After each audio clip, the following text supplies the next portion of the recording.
podcast. Conhecimento que sai de dentro das paredes da escola e chega até você.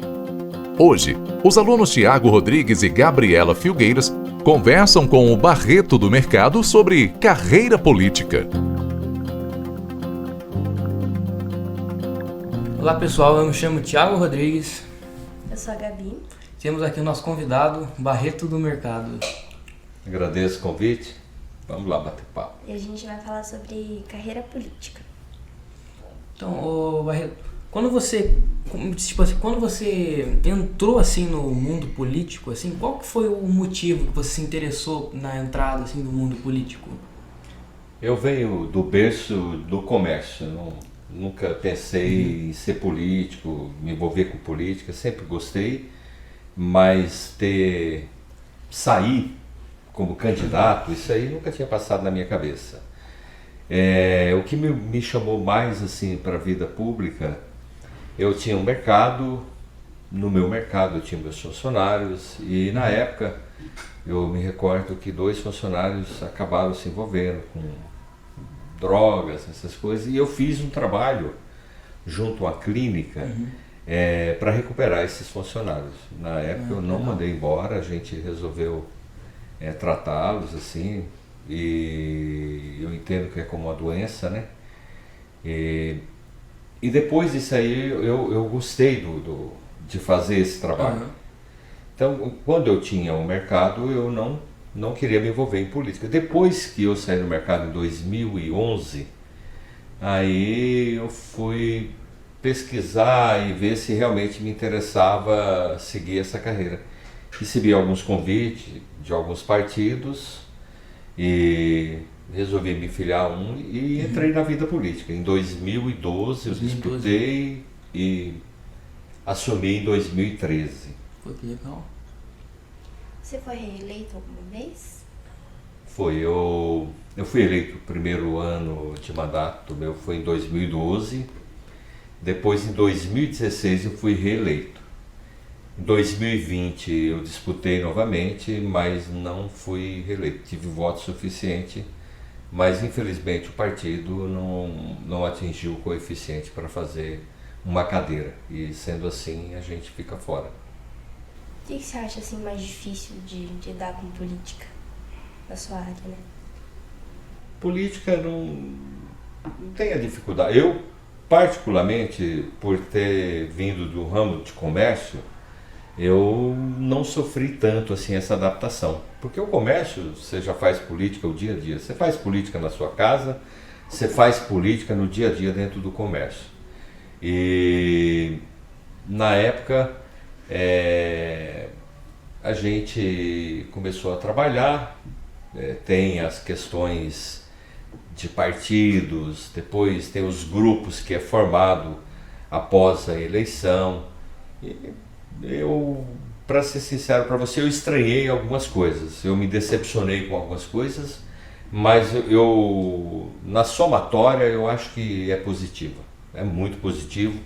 E pessoas que às vezes estão nos ouvindo, nos assistindo, eu sempre vou incentivar. É uma experiência incrível, a pessoa tem que estar preparada de cabeça para assumir um cargo público, porque vem os elogios, também vem as cobranças, as críticas, e você tem que aprender a lidar com essa situação.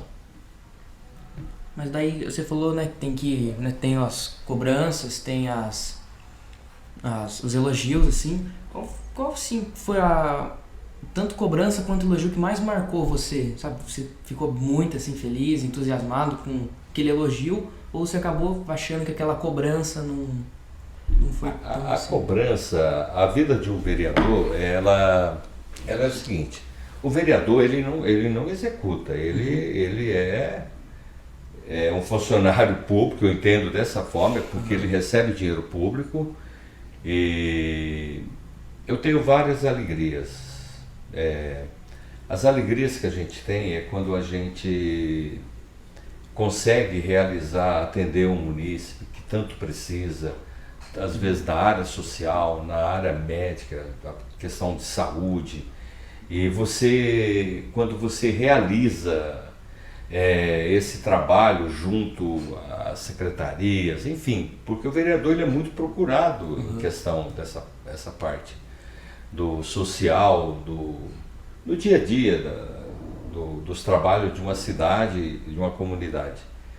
Então a gente tinha bastante alegria quando consegue, a gente tem bastante alegria, creio que os atuais também têm, quando você consegue atender um munícipe e isso dá resultado. E as decepções é quando as portas se fecham, porque também se fecham na questão política, e às vezes você vai com bastante entusiasmo de querer ajudar, de querer encaminhar, aí você vê que aquilo que você está pedindo não vai para frente, não manda, não funciona, isso é decepcionante. São essas questões. A questão pessoal mesmo eu não tenho, mas é uma questão coletiva de trabalho, né?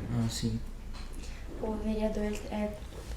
vereador, deputado, senador, ele trabalha um coletivo, certo? Por exemplo, se eu quero que uma coisa aconteça dessa maneira, eu dependo que outras pessoas concordem comigo, que seja a maioria. Você acha que essa parte de trabalhar em coletivo é uma das características mais dificultosas da carreira de vereador ou não? Para você é fácil? É assim, quando você é eleito, eu tenho como chama? Eu discordo de algumas coisas, o que acontece na política. Em 2024 nós vamos ter a próxima eleição. Eu creio que vai ter em torno de 180, 190, porque mudou o sistema político agora, a forma de disputa.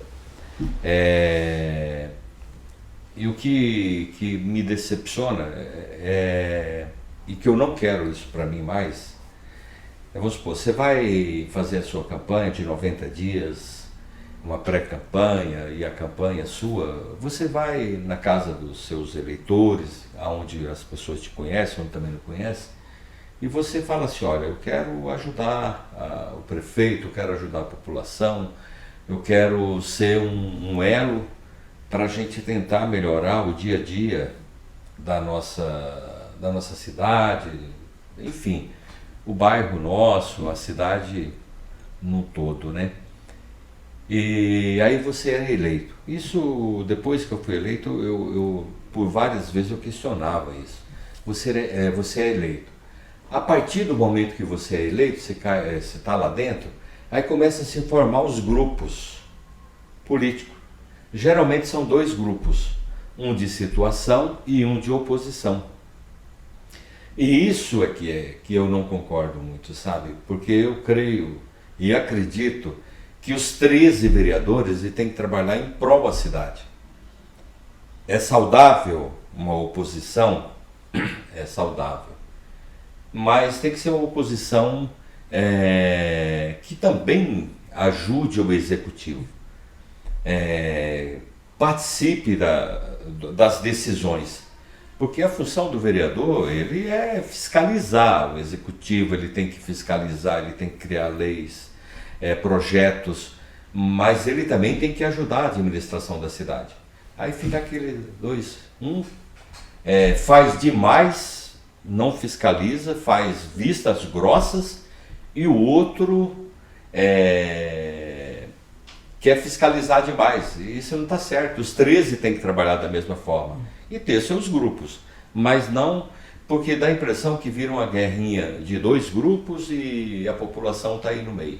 Acaba não indo muito para frente. Eu não gosto desse sistema. Eu procuro adotar sempre fazer uma oposição, mas uma oposição de diálogo. Ser um sistema mais saudável, né? Eu creio que o poder do vereador lá na Câmara está na caneta. E pronto, o projeto que veio lá, que ele acha que não está legal, que não é legal, que não corresponde àquele eleitor que elegeu, que vai prejudicar um certo segmento, alguma coisa, está na caneta, não está Então, eu acredito que a gente está caminhando para ter um legislativo mais aberto, mais participativo nessa questão. Comentou, né, sobre que existem os grupos que são formados depois, e você acha que dentro da Câmara, assim, essa é a maior dificuldade, assim? Tem o grupo, comentou que tem o grupo da oposição, grupo da situação, né? Sim. Você acha que esses grupos, assim, é a maior dificuldade dentro da Câmara? Ou você acha que tem alguma outra situação, assim? Depende da legislatura. Eu, no primeiro mandato meu, de 2012 a 2016, nós tínhamos um grupo que foi legal, achei que foi bem foi bem produtivo, a gente tinha bastante acesso, tinha a questão da oposição, mas eu acho que foi um grupo bem positivo. Já em de 2016 a 2020, eu acho que as coisas já não foram tanto como no primeiro mandato. Isso eu acompanho hoje a legislatura lá, eu sei das dificuldades que estão tendo dos dois grupos lá, porque dentro desses grupos geralmente forma a mesa da casa. E a mesa é quem administra todos os trabalhos ali dentro do legislativo. Então as polêmicas começam por aí. E às vezes se preocupa muito com a questão de grupo, dessas coisas aí, esquece de trabalhar essa questão política. Eu vou citar um exemplo, eu não quero citar nome de vereador nem nada, mas eu quero citar um exemplo. Eu fui procurado pelo munícipe a questão de uns 6 meses atrás, e eu não tenho mandato, eu apenas tenho conhecimento, conheço, graças a Deus, a gente é muito bem respeitado dentro desse segmento. Bom. E eu fui procurado pelo senhor e estava tendo dificuldade em ter acesso a algumas coisas na questão pública. É mais informação, encaminhamento, essas coisas. Entendi. Que ele precisava resolver. E ele foi procurar um vereador. Eu quero fazer o contexto, pode ser vereador ou vereador, né, em si. Mas foi procurar e o vereador falou para ele assim, puxa vida, infelizmente eu não vou poder ajudar o senhor porque eu sou da oposição. E por eu ser da oposição eu vou ter dificuldade em o secretário me atender, ou o prefeito. Aí veja bem, o que o munícipe tem a ver com isso? Ele não tem nada a ver com isso, ele procurou uma pessoa que ele conhece, que ele acredita e que vai ajudá-lo, no encaminhamento dele, e ficou parado. Aí a pessoa me procurou, eu de imediato já procurei o secretário, que era responsável da pasta que ele estava precisando, resolver o problema, e, enfim, foi questão de 15 dias, foi resolvido o problema. Aí essas questões que eu fico, você entendeu, Thiago? Entendi. De você, não vou procurar o prefeito porque eu sou da oposição, não vou falar com o secretário porque eu sou da oposição. Não, você tem que ir. Tem que ir lá, você é autoridade, você foi eleito para representar o povo. Quem votou em você não votou em você para você ser situação ou oposição. Votou em você para você ser um representante do povo. É assim que funciona. Essas rixas, né, essa questão pessoal acaba atrapalhando os vereadores a entenderem que eles estão ali por um só motivo. É um objetivo só. Não são vários objetivos diferentes. Isso, nesses 8 anos que eu fiquei na vereança, a gente percebe que o trabalho do vereador ele é um elo com o executivo e com os secretariados. Muitas coisas chegam no vereador e não chegam no secretário, porque o vereador que está na Câmara, o munícipe vai lá procurá-lo e às vezes ele não tem o mesmo contato de falar com o secretário. Então ele procura o vereador, o que o vereador tem que fazer? Agendar e encaminhar esse munícipe ao secretário ou o que ele está precisando, e faz parte da vida do dia a dia do vereador, essa questão. A gente falou de projetos, né, agora antes. Qual foi o projeto que você acredita que foi o mais importante que você conseguiu aprovar? Eu apresentei aprovei vários projetos. O que é decepcionante numa questão, se você for levantar o Legislativo, tem mais de 5.000 projetos aprovados. 5.000. Mas aí, quais são os projetos que realmente funcionam? Quais são os projetos que realmente são fiscalizados? E, enfim, que no dia a dia você fala, poxa, tem uma lei que não pode isso, tem uma lei isso, tem uma... Eu em 2014, eu sempre entrei, um dos motivos que eu entrei na política foi o social. E eu sempre tinha um questionamento em relação ao Conselho Tutelar. Antes desse projeto, como que era o Conselho Tutelar? Ele era composto pelos conselheiros que podia ocupar outros cargos, advogados, tinha outro segmento, ele tinha o sua segunda atividade, não só advogado, outras profissões. Eu fiz um projeto que demorou uns 6 meses, baseado numa lei que é o que dá as diretrizes para o Conselho Tutelar, que é o CONANDA, e a gente fez esse trabalho e aprovamos um projeto que aqui em Avaré é modelo para outras cidades da região.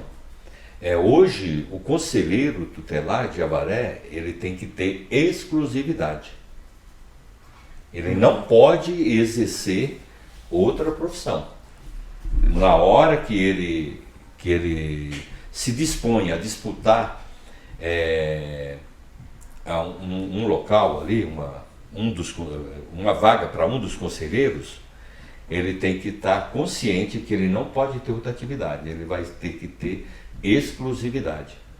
E aqui eu quero fazer um elogio a essa nova administração, a administração atual, mudou o Conselho Tutelar ali para a Rua Pernambuco, num local mais central, aonde as pessoas têm mais acesso. Então quero parabenizar, a gente tem que valorizar o Conselho Tutelar, porque nos dias de hoje, principalmente que a gente está vivendo com essa questão de internet e tudo isso aí, a gente precisa ter um Conselho Tutelar bem forte, participativo, fiscalizador e operante. Aonde o munícipe vai lá, faz o seu pedido ou telefona e ele vai atrás daquela denúncia que aquele munícipe está passando, ou os pedidos de socorro. A gente tem vários tipos. Dia 1º de outubro aqui nós vamos ter a nossa eleição para o Conselho Tutelar. Seria bom que todos participassem, escolhessem, vissem quem são os candidatos, quem tem mesmo aquele chamado, e escolhesse, porque a cada dia que passa o Conselho Tutelar exige de profissionais mais capacitados, porque as demandas são bastante. Estão surgindo, né, problemáticas diferentes. Antigamente, por exemplo, seria uma coisa mais pessoal, social, ali agora tem mais esse adendo da internet, tem 200 outras situações que podem acontecer que estão afetando a criança, né? E tem que ter exclusividade. O conselheiro, ele tem que estar... o conselheiro é um policial. O policial, ele pode estar em serviço, pode estar fardado, pode estar paisano, ele é um policial. Assim é o vereador. Não tem como você... tem os horários que você tem que cumprir, tem as sessões, tem as comissões, mas se eu estiver na rua e eu me deparar com algo que realmente me chame a atenção, eu sou uma autoridade para chamar qualquer cidadão. E o vereador mais ainda, ele tem que andar numa linha correta e ele tem essa autoridade de chamar o Conselho Tutelar, de chamar a Polícia Militar, enfim, essa solicitação, fazer encaminhamento, tudo. Eu acho que isso é interessante, a nossa participação como cidadão e como político e como conselheiro. Que a gente estava falando, né, do Conselho Tutelar, tipo, ele é um funcionário municipal, estadual, ele tem essa divisão, assim, tipo, da onde ele é funcionário? Não, ele é qualquer cidadão, com os poderes que você preencha os requisitos que é necessário ter trabalhado com criança, enfim, todas essas coisas. Ele não é um funcionário público, ele é um funcionário público que ele vai receber dinheiro público. Mas ele não é um funcionário concursado, ele é que nem um vereador. Sim. Ele foi aprovado por voto para exercer aquele cargo. Terminou aquele mandato, ele vai tentar a reeleição dele. Se não for reeleito, ele está fora do conselho. Eu quero algo bem interessante, essa eleição desse ano já vai ser... no mesmo sistema da votação que para nós escolher o nosso político.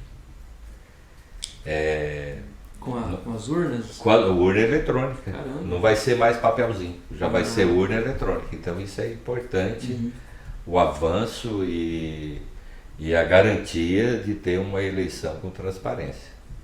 A gente aqui não sabia, né? Mas assim, a participação nessa eleição, ela não é muita coisa, não é muitas pessoas que participam, né? Que tem a consciência que existe uma eleição. A falta de divulgação. Eu acho que é uma falha. Tinha que divulgar mais. A prefeitura, o conselho tutelar pertence a que pasta? O social. Então pertence a essa pasta, teria que divulgar mais com outdoor, e nas emissoras de rádio, nos programas jornalísticos, enfim, fazer matéria e divulgar esse trabalho. Porque se eu não tiver... O conselheiro mais votado na última eleição teve 300 votos. Nós temos uma população de 165 mil eleitores, sempre em torno de 43, 45. Olha a quantidade de eleitor que vai no Conselho Tutelar, vão escolher seus conselheiros. E é importantíssimo isso. Então eu acho que é muito baixo por falta de divulgação. Tinha que divulgar mais. A verdade é essa. Ainda nesse assunto de eleição, né? Eu, particularmente, assim, vendo, por exemplo, em eleição, uma coisa maior, pensando em presidência, essas coisas. As pessoas, às vezes, majoritariamente a população mais humilde, né, não tem consciência do quão importante é o voto, né, pra vida dela mesmo, porque ela escolheu um representante ali na política que vai liderar o país, ou que seja um deputado, um senador. Você acha que isso faz falta, assim, aqui nessa sessão municipal mesmo, das pessoas entenderem o quão importante é ter um vereador bom, que represente elas, que entenda o que elas precisam? É necessário que todos participem, mas infelizmente na política existem os bons exemplos e existem os maus exemplos. E isso desmotiva a população em comparecer. A pessoa vai lá, sabe o dia que é da eleição, ele tem título, tudo, mas ele às vezes está tão decepcionado com a política, o que ele faz? Eu prefiro pagar a multa de R$3, R$4, eu acho que está isso aí agora, menos de R$5. Eu prefiro pagar do que eu ir votar. Aí vai lá, vai para outro local, ou não sai de casa, ou vai fazer outras atividades no dia da eleição. Por quê? Porque ele está desmotivado, está decepcionado com alguma coisa. E a política tem que ter seriedade, porque a partir do momento que tem seriedade, ela vai atrair essas pessoas que não querem mais votar, que não querem, independente de ideologia, de grupos, ou eu sou do A, eu sou do B, a política ela tem que dar, você paga imposto e você quer receber. O questionamento do dia a dia do vereador, vereador, puxa vida, em vez de fazer isso, o prefeito está fazendo aquilo, em vez de fazer aquilo, a gente sabe que todos têm os seus pedidos e quer que resolva no seu bairro, que leve uma quadra esportiva para o seu bairro, que leve os horários de ônibus mais frequentes, enfim, que ofereça essas questões. E às vezes isso falta e desmotiva muito o eleitor a participar do dia da eleição. Isso é um dos... E tem outras coisas. O mau exemplo da administração com dinheiro público, essas questões aí vai desmotivando.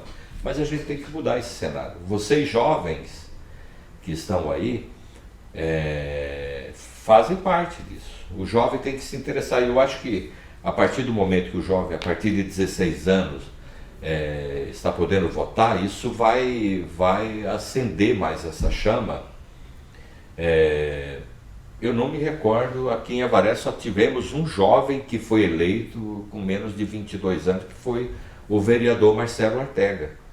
E nas disputas aí, você não vê quase jovem abaixo de 25 anos disputando uma cadeira. E é interessante, porque o jovem está ativo no dia a dia, com aquele público que ele conversa. E seria interessante o jovem participar mais dessa questão. Tem pautas novas, né?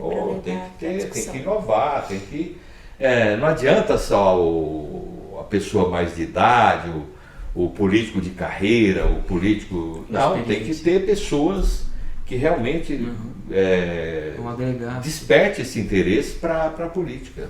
Isso é importante. E eu faço sempre esse incentivo para... Às vezes eu sou questionado, ô Barreto, a vida pública, a pessoa se corrompe e tudo. Eu falo, olha, eu vou falar para você, eu fiquei 8 anos na vida pública, só se corrompe na vida pública quem já tem, antes de entrar, já tem alguns princípios de não valorizar essa questão. Pessoa íntegra que entra na política vai se manter íntegro e pronto. Dificilmente ele vai se perder.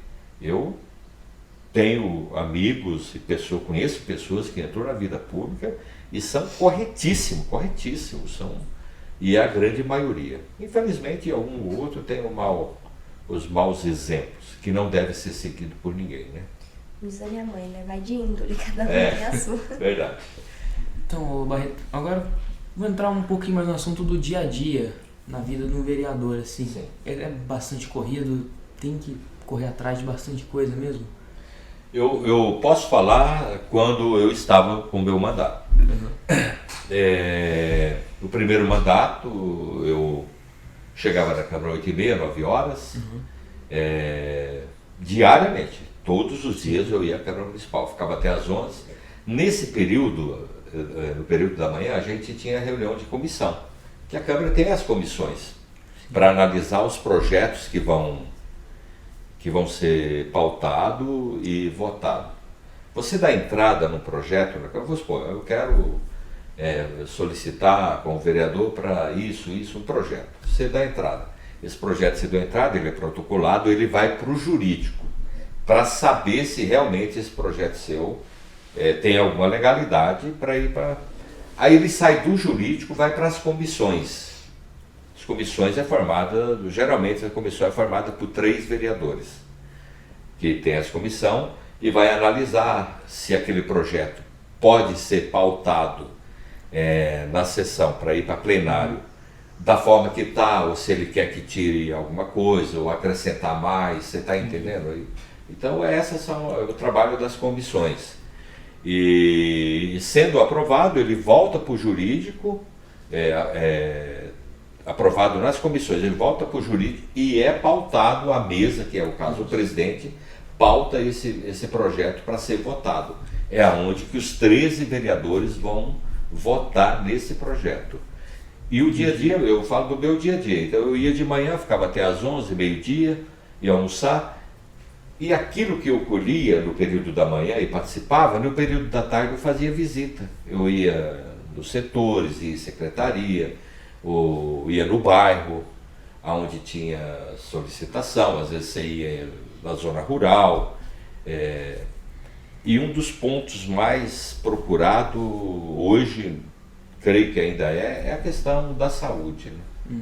A saúde, as pessoas, a saúde e a educação são os 2 pontos, os 2 eixos que é mais procurado é onde os munícipes procuram mais o vereador.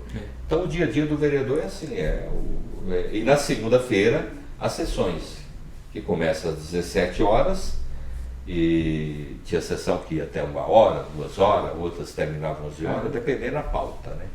Assim, o vereador, qual que é a real obrigação do vereador com o município, com os cidadãos, assim? Eu vou falar do meu entendimento. Tá. Lógico, existe... O vereador, ele está lá para fazer projeto, fiscalizar o prefeito, o executivo. A função dele é fiscalizar o executivo. Se o executivo está gastando demais, se o executivo está investindo... Ele não pode proibir o executivo de gastar. Ele não pode. O que pode acontecer é o seguinte: o executivo manda um projeto lá para a Câmara para gastar X em tal, e uma coisa que não não tem benefício nenhum para a população. Uma questão pode ser eleitoreira, que possa acontecer isso. O executivo, ele tem que estar lá e brecar.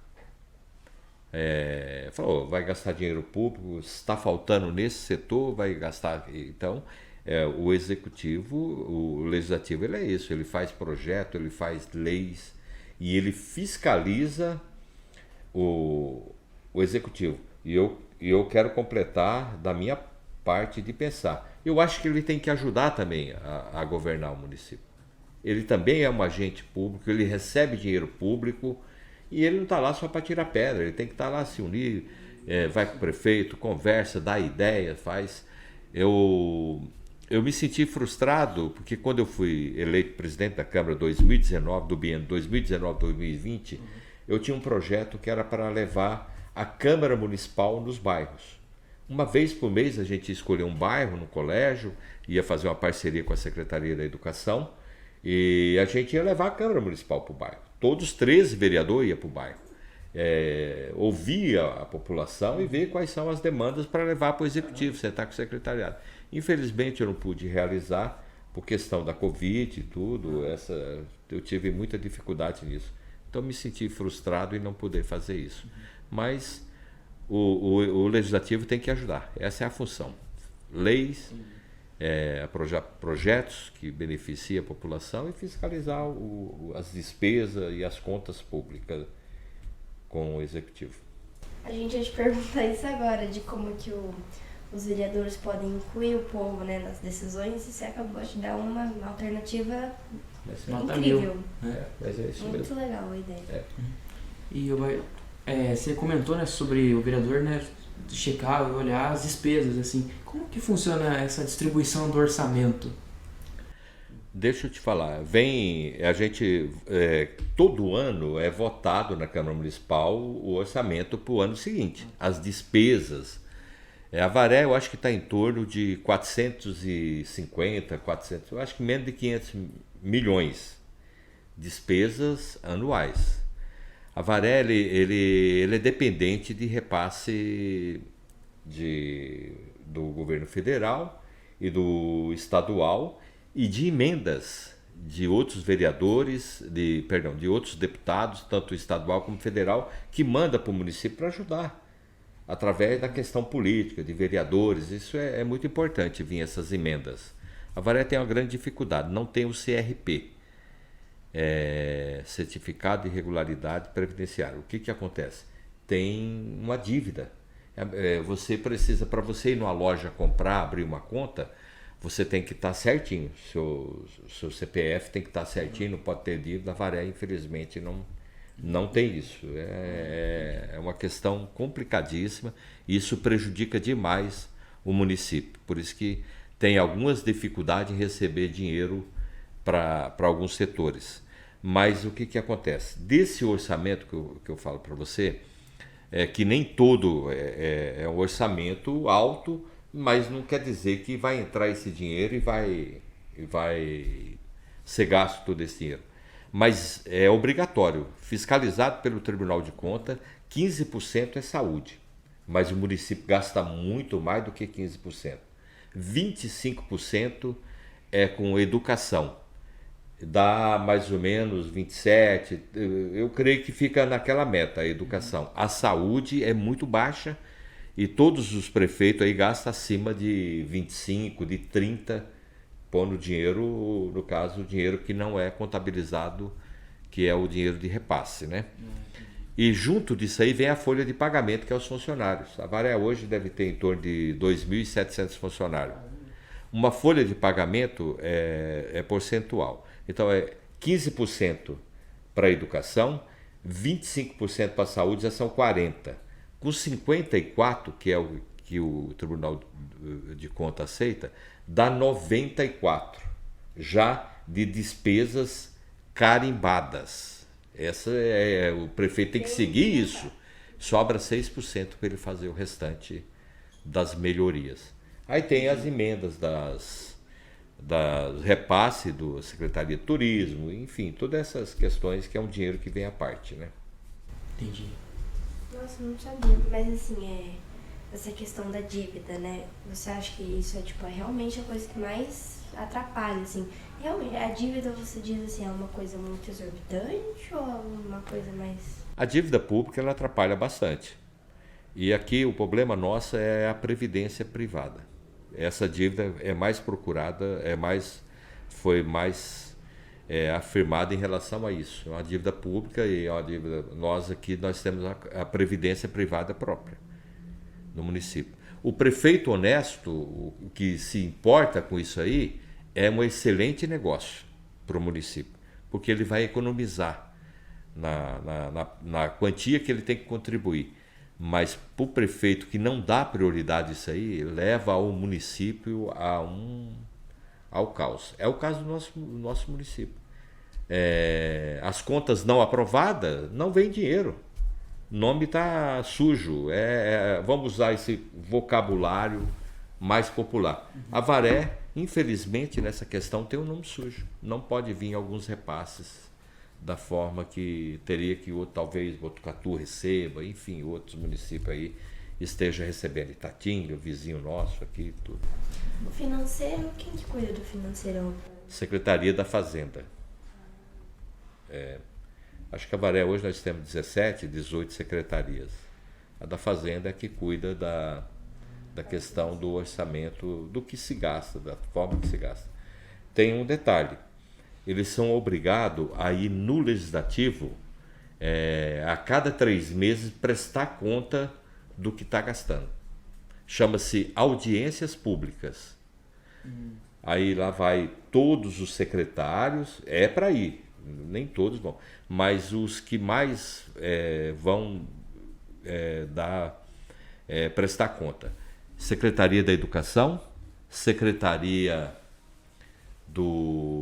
da Saúde e a Secretaria de Finanças, que é o que vão prestar conta. Outro que presta conta também, que vai na audiência pública, é a Avaré-Prev e a FREA, porque a FREA recebe dinheiro público. Caramba. Ainda? Eu achei que eu não tinha. Eles recebem, então eles são obrigados a prestar conta do dinheiro que eles recebem. Olha só. Eu acho que é isso, né? Sim, a gente conseguiu abordar bastante, assim, o dia a dia do vereador, como é a carreira política, assim, os problemas, né? Você falou dos grupos, né? Da situação e da oposição. Foi legal ter uma noção do Conselho Tutelar. Eu não sabia nem que tinha a votação do Conselho Tutelar. É importante. E agora vai entrar a urna eletrônica. Eu acho que isso é um avanço, acho que é muito bom. Foi muito interessante, né? Assim, tanto para quem está assistindo, tanto para a gente que está perguntando, porque saber, né, o que acontece no seu município já é um começo para você entender o que acontece no seu país. Então foi incrível. Eu sempre vou incentivar o munícipe a ir às sessões, mesmo que ele não goste ou de política, alguma coisa, ele vai saber o que está acontecendo na parte política do seu município. Aonde está gastando, quem é o vereador que está se destacando, está preocupado com as questões públicas, o vereador que só quer ir lá para fazer política, enfim, até para ter uma escolha melhor. A gente tem, o município tem que participar da vida pública do município. A gente vê, o Thiago e Gabi, que as pessoas estão acordando para isso. Independente de grupo, se é grupo A, grupo B, mas as pessoas querem mais participar. Antigamente a pessoa não sabia nem o que era o STF. O que é STF? O que é STJ? Mas hoje as pessoas sabem quem são. Se você perguntar para qualquer pessoa aí, quem são os nossos ministros lá no STF? A maioria das pessoas sabem. Antigamente ninguém sabia, ninguém queria saber. Então as pessoas estão acordando para isso. Para saber o que realmente está acontecendo na vida pública. E assim tem que ser no seu município. Você tem que saber quem é o secretário da Saúde, quem é o secretário da Educação, quem é o secretário do Turismo. Nós vivemos numa instância turística. Você tem que cobrar o secretário. A gente tem uma riqueza que é a represa nossa aqui. Porque tem cidades aí muito menor que não tem a riqueza que a gente tem como a represa que nós temos e sobrevive do turismo praticamente. Nós não, nós ainda somos de fato uma instância turística, mas será que a gente vive ela como turista? Tá mais legal. E eu quero deixar um conselho: se envolvam na política, cobrem, não como candidato, se quiser se envolver como candidato pode ser, mas cobrem dos seus agentes públicos, fiscalizem e acompanhem. Tá bom, gente? A gente agradece muito de você ter vindo, do seu tempo, foi incrível, a gente gostou muito do que você falou. Volte mais vezes, né? Vai ter mais podcast ano que vem. Eu aqui agradeço o convite e sempre que convidar eu estarei aqui. Tá bom? Obrigado. Obrigado. Gostaram? Então compartilhem o conhecimento e sigam nossas redes sociais. Facebook, Portinari Colégio. Instagram, Colégio Portinari Avaré. Canal do YouTube, Portinari Avaré. E o Spotify, Podcast. Até o próximo podcast.